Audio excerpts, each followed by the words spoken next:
you all. It's a little bit weird with the headphones, I'll be honest. I feel like I'm in an episode of Black Mirror or something talking to you, but hopefully you can all hear me. I'm Greg. I'm here to talk to you today about the increasing value of a website session. And that probably seems like a bit of a strange title or concept really, because a session is the most basic metric that we think of as marketers, right? When we think about the visibility of a website or how many eyeballs we've got on us as a brand, a session really is the most basic metric or concept to us. But behind each session is a person, unless it's a bot. And I want to make the case to you today that the scarcity and the cost of website sessions from quality traffic sources, so sources of traffic that we've always relied on as digital marketers, the scarcity and the cost of those sessions is only going up due to lots of external factors that are beyond our control, and I'm going to lay out 5 key ones today. But before we get into any of that, a bit about me. I'm Greg, I'm the head of marketing at Leadoo. We've got a stand in the back. If you saw a 6'7" man walking around with a sandwich board saying contact forms don't work earlier, he's part of Leadoo. Come and see us, we're next to the data and analytics theatre in the back. I'm not from a marketing tech background though. I spent the last 10 years working in digital agencies mostly and all different kinds of marketing agencies. So I am an agency person, relatively new at Leadoo, but very much enjoying what I do now. Grew up in South Africa, so there will be a twang that you'll probably hear in the voice. I live in Cardiff in Wales. My partner is Italian, so there will be a lot of hand gestures in this talk. Leadoo are a Finnish company, so we are headquartered in Helsinki, but the UK is increasingly our biggest and our fastest growing market, which is why I'm here as the head of marketing. And secretly, deep down, I'm American because I love country music and I love the NFL. So, you might be thinking, Greg, this sounds kind of interesting, but sessions are everywhere. More and more people use the internet every year, right? And more people spend longer and longer in their online buying journeys. They spend more and more time checking out websites. And you'd be right, there are more sessions than everywhere. I'm not here to make the case to you today that the total number of sessions on the internet is going down. I'm here to make the case to you today that quality sessions, quality measurable sessions for us as marketers are getting harder to acquire and therefore their value is going up. And the first reason is because of the rise of zero-click searches. So organic search traffic is almost by definition a quality source of traffic for us as marketers, right? If somebody types something into a search engine and our results show up near the top of that page and we are serving a response or answering a question they have or giving them a reason to click on our website to come and find out more about the thing they searched for, that is almost by definition quality traffic. Okay? Might be low intent, but it's good quality traffic. One big factor that is driving up the value of sessions to us as marketers is the rise of zero-click searches. Now, this is normally the bit in the talk where I ask people to shout out a guess for what percentage of searches in Google every year are zero-click searches. And a zero-click search is where somebody searches for something in Google or another search engine. They see a list of results pages like you do every time you search for something, but they don't click on any website. Either because they don't want to or because Google has served the results in such a way that it answers their query without the need to go onto my website, your website, anybody else's website to find out more information. I normally ask people to take a guess on what percentage of Google searches are zero-click searches, but because we're in Black Mirror, I don't think this is going to work very well today. When I do this talk, I get guesses from 5% to 80% of searches on Google, and the answer is nobody knows how many zero-click searches there are in Google. Okay? There's a big study a couple of years ago by Spark Toro. They put the number at 65% of all Google searches are zero-click that don't result in a click to a website. Another study from SEMrush a couple of years ago, different methodology, they put the number at 25%. The point here is that whatever the number is, whether it's 20, 40, 60, 80, whatever the number is, we as marketers don't know that number. There is no universal standard for what the number of zero-click searches there are in Google. I think that's very telling because we make projections and we make marketing and even business decisions based on search volumes. We look at how many people are searching for certain keywords, certain topics, and we say, I want to create content in this area, or I want to push budget towards answering these type of queries. But the sad truth is that we don't know what percentage of those searches don't end up on any website, ours or anybody else's. And very much linked to the rise of zero-click searches, the second thing that is driving up the value of sessions for marketers is the rise of AI in search engines. Now, I'm not an AI expert. It's a marketing conference in 2023. I'm sure there was a million talks on AI already today. I'm not here to give you an opinion one way on the rise of AI or the other. But what I'm here to say is, from a digital marketing point of view, someone who's looking to acquire quality traffic sessions onto my website, the rise of AI in search engines is a threat to that. Because Bing, for once, got ahead of the search engine game when Microsoft bought ChatGPT and Bing started incorporating ChatGPT into search results. All that meant was that Google, by their own admission, said we have to roll out our equivalent to this quicker than we wanted to. We have to roll out Bard in search quicker than we wanted to. And what you will see increasingly, they're already rolling it out with things like ChatGPT in Bing or Bard in Google, is there will be vast swathes of searches that people type into search engines that are not answered with a traditional search results page anymore. People will increasingly search for things and they will not see a list of websites in the same way they used to, okay? A large language model will auto-generate a response and it will feature sources. It will say, according to this website, this might help answer your question, but they will not see the list of clickable links in the same way that they used to. And you don't have to take my word for that. You can listen to SEO experts like Leadoo. If anyone works in SEO, I'm sure you know of Leadoo. She's started talking about this idea of the purge, as she calls it. This idea that there's going to be vast swathes of SEO traffic that we as digital marketers took for granted because we ranked in the first few positions of Google. That may not exist anymore. We may not get those sessions anymore because those queries may increasingly be answered by a large language model or an AI-generated piece of text. So that's the organic search side of things. The rise of zero-click searches and the rise of AI in search engines, that is potentially creating a scarcity of sessions to us from organic search traffic, which, as we've said, is already a quality source of traffic for us as marketers. And if your answer to that is, well, I get it, but I can supplement that organic traffic that I might be losing with paid traffic, you absolutely can. You'd be right in saying that. But you'll pay for it. Because search engine ads are auction-based, right? Who is willing to bid the most to have their ad show up at the top of the search engine? And the problem with an auction-based system is that as competition grows, it drives up the cost.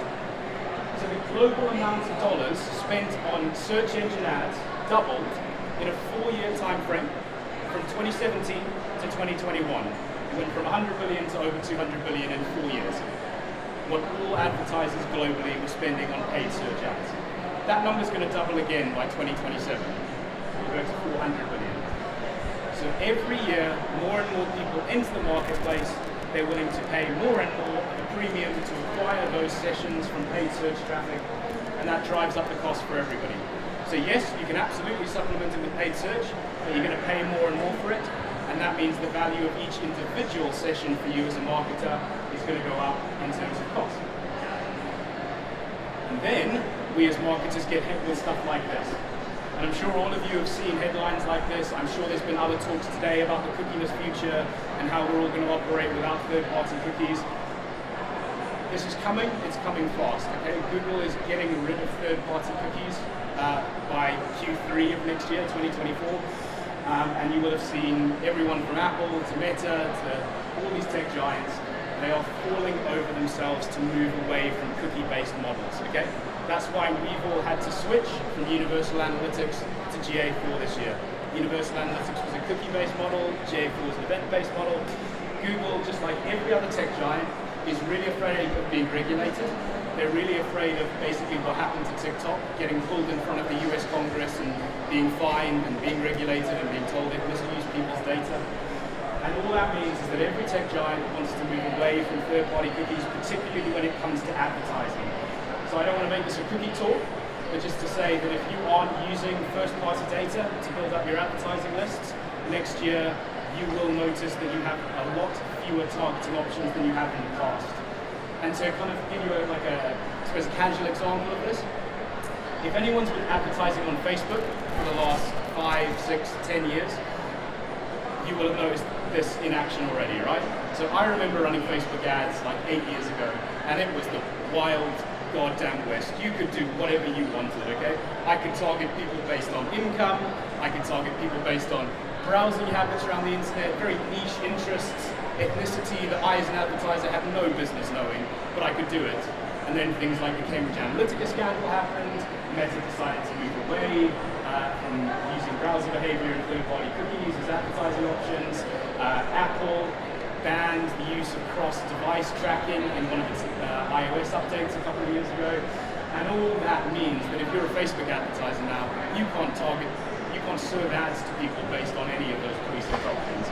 You can do very general interest-based targeting, somebody who likes rugby, but you can't target me based on my income or my browsing behavior or all of the other things you used to. So when we talk about the paid side of things, we've got more and more people pumping more and more money into search ads every year. That drives up the cost. And then we as marketers are being put in this situation because of things beyond our control, where we are all going to have to adapt to this cookieless future, particularly when it comes to advertising. And the fifth and final reason I want to point out in terms of why the value of sessions is going up to us as marketers is the rising cost of links. So one thing you used to be able to do, if you got really kick-ass sort of international or national PR coverage, you could have generally always been guaranteed a steady stream of backlinks in the past. Like if you got good national PR coverage, you would get links from X number of national media outlets.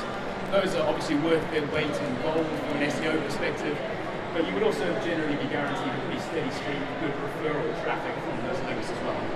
Referral sessions coming onto your website. Increasingly, what we see is that media outlets won't give you backlinks by default, particularly if it's standard PR coverage, unless there's like an advertorial agreement in place or some kind of commercial agreement there.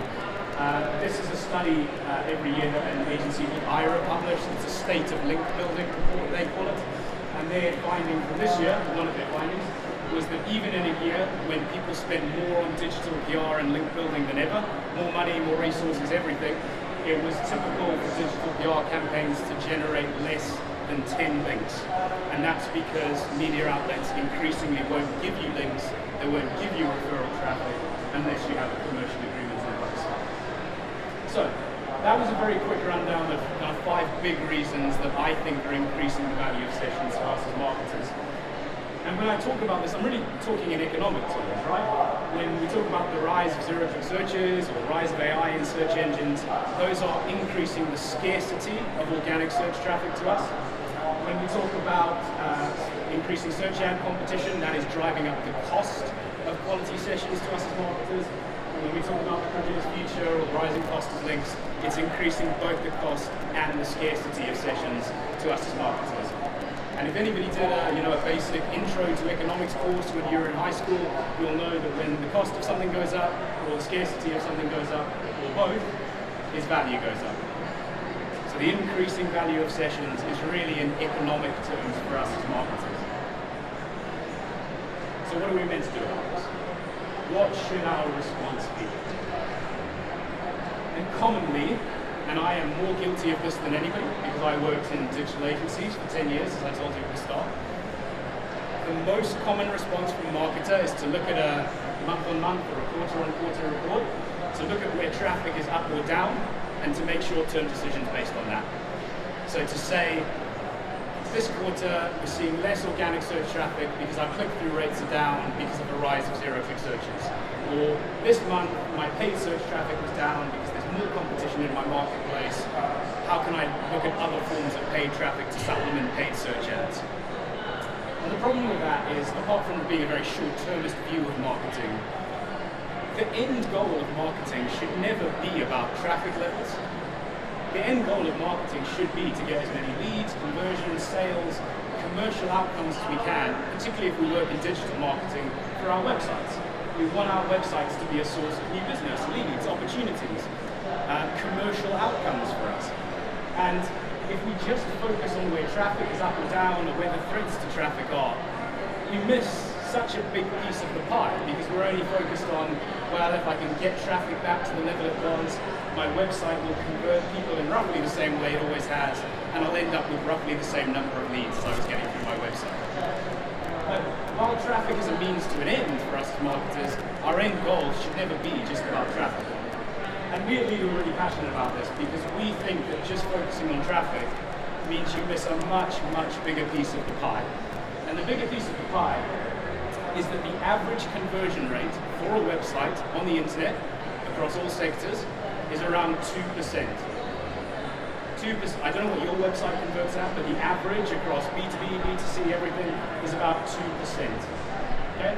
So that means 98% of website visitors go onto websites and they leave without converting. They leave without doing the thing you want them to do. And a conversion can mean anything to anybody. For us, one of our main conversions is booking a demo. But for you, it might be downloading a PDF guide. It might be getting in touch and making a phone call with a customer service team. It might be a job application.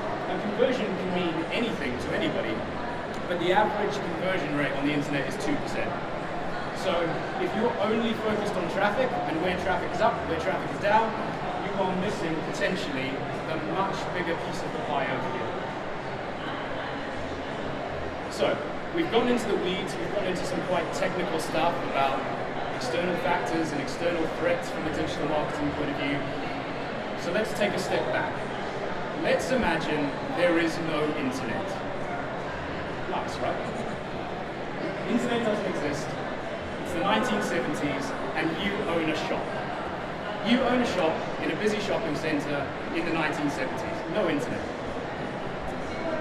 But there's a number of external factors. There's things happening in the shopping center that are making it harder for you to get people into your shop specifically. So firstly, there's just more stores popping up. There's more stores popping up in the center that sell the same things that you do. The center also starts putting more and more information up on signs around the center. That means that fewer people have to come into your store to ask a question. So they start putting up signs about stock levels and opening hours and what other stores sell the same things that you do. And then the center just flat out stops telling you about customer behavior. They stop telling you about the demographics of people in the center, and they stop telling you about their buying habits. And the eagle-eyed among you will see those are all analogous for some of the external threats we've talked about from a digital point of view. But remember, there's no internet. So, all of these things are happening in the center, but it isn't lost. All's not lost, because next door, the shop next door to you, hires a really ambitious young sales assistant. And you find out, probably because the shop owner won't shut up about it, that sales assistant is increasing the likelihood of people who come into that store buying something by 70%. Okay? You've got a choice. Do you put your resources and your time and your energy into solving the traffic or the footfall problem that the center is creating for you? Do you spend your time trying to get more people into your store even though the environment is making that more difficult? Or do you hire a customer assistant of your own? And when you put it like that, most people would say, yeah, of course I would hire a customer assistant. And most people would probably say, I'm going to poach next door's customer assistant, right? And to bring it back to a digital context, that sales assistant, that customer assistant exists. That's Leadoo. And I haven't made that 70% number up. We do a big study every year where we take all of our Leadoo clients and we see how much we've increased their conversion rate by having our tools on their website. And the average last year for more than 800 of them was 74% over their base conversion rate. So 74% increase in conversion rate. So to go back here, we're in an environment where the shopping center is creating an environment where it's more difficult to get footfall, to get traffic into our digital storefront. Do we look at this as a traffic problem, or do we get a customer assistant of our own? I'm not going to go into all the ins and outs of Leadoo. We have a stand at the back right next to the data and analytics theater. Please come and see us. There's a lot of lovely people who are more than happy to talk to you about our tools and how they work. But in a nutshell, we create dynamic, interactive chatbots and content experiences on a website that funnel people towards conversion points. And on the most basic level, by doing that and by prompting people and by having personalized ways of getting people to whatever a conversion means for you, that's the most base way that we increase conversion rates on the website. And we do that through lots of kind of very very interesting and tools that you wouldn't see necessarily out there on the marketplace from other suppliers. But one of the main ways that we do this, I'm sorry, this was meant to be an animated GIF, but it isn't going to work on this slide. One of the main ways that we do that is by serving really personalized experiences through our tools and our conversion bots. So for instance, with Leadoo, you can set up triggers to change the prompt or the options that you show people based on what company they work for, or what industry they're in, or how many people are in their company, or if they've been to your website before. And by creating these really personalized experiences, there's a lot of research to suggest that people now expect personalization on websites. As in, if you can't give someone an interactive or a personalized experience based on their behavior, it's a bit of a turn-off for people in some cases. And by creating these hyper-personalized experiences, that's another way that we drive people towards making a conversion. And then, all of this data, all of this analytics, all of these insights are stored in the Leadoo backend. And you can pass them into a CRM system. So, for instance, if you go onto my website now, you go onto the Leadoo website from your work laptop, I'll be able to see this, sorry, what's your name? Kemal from, I can't read your company name, sorry, but Kemal from whatever company you work for, you've come onto the Leadoo website. I'll be able to see what pages you looked at, what conversion journeys you went on, where you dropped off in those journeys, if you completed any of them. And if Sammy, who's one of our salespeople, is looking to sell to you, if you're on his prospect list, that information will be passed to him via the CRM. So next time he strikes up a conversation with you, he can say, hey Kemal, saw you reading our conversion rate blog. Did you find this insight in there interesting? And so by having the front end funding towards conversions and passing all of that information into the back end, into sales teams, that's why we brand ourselves as an end-to-end conversion platform. So from the start to the end, we increase conversion rates. But back to the talk, and just to kind of put into practice, to put into concrete numbers, why we think you should focus on leads and opportunities through your website from a conversion point of view and not a traffic point of view. If you take website A and it gets 50,000 sessions a month and it converts at around 3%, you'll get 1,500 leads a month through your website. You can lose 10,000 sessions, a fifth of your traffic, but if you increase your conversion rate from 3 to 4%, you'll get noticeably more leads. To use a more extreme example, same website A, 50,000, still converts at 3%. You can lose almost half your traffic. You can lose 20,000 sessions a month. If you increase your conversion rate 70%, which is our average, you go to a 5.1% conversion rate, you will still end up with more leads from almost half the traffic. If I can leave you with one thought today, do not think of leads and conversions purely from a traffic point of view. Traffic is a means to an end, but if your website is not actively converting the people, and you're spending all this time and money and resource to get onto the website in the first place, you are missing the bigger piece of the pie. And again, to just bring this home to real life, this is T-Tech, this is a Leadoo client. If you come and see us on the stand, we'll happily show you their Leadoo tools in action. The 12 months before Leadoo, so 2020 to 21 at the top, they had 30,000 sessions in a year, so not a high traffic website at all. They had 30,000 sessions over the course of a full year on their website. They had about 100 conversions from that. In the 12 months after getting Leadoo, their traffic dropped. It went down slightly to 28,000 sessions, but because with our tools they were able to 5 times their conversion rate, they ended up with more than 650 leads. Again, this isn't a traffic issue for me. This is a conversion issue and how you engage and how you convert people once they are on your website. So, Leadoo's mission, if you've never heard of us, is to create highly interactive, highly personal, highly fun website experiences that convert people, that drive them down the funnel. And we believe that by doing that, for us as marketers, we can save you time, we can save you resources, and we can save you a flippin' big headache, because you don't have to worry about those 5 massive factors, those things that you can't control, that are affecting the number of leads and the number of sessions coming onto your website. If you want to connect with me on LinkedIn, please do. If you want to explore the Leadoo website for yourself, please do. If you're interested in finding more, if you want to see the tools in action, if you want to see how does this really work, come and see us next to the data and analytics stand. As I say, there's a 6'7" guy with a sandwich board. You can't miss us. And I'm going to hang around here if you want to ask me any questions afterwards. But thank you all for your time. Really good to see you.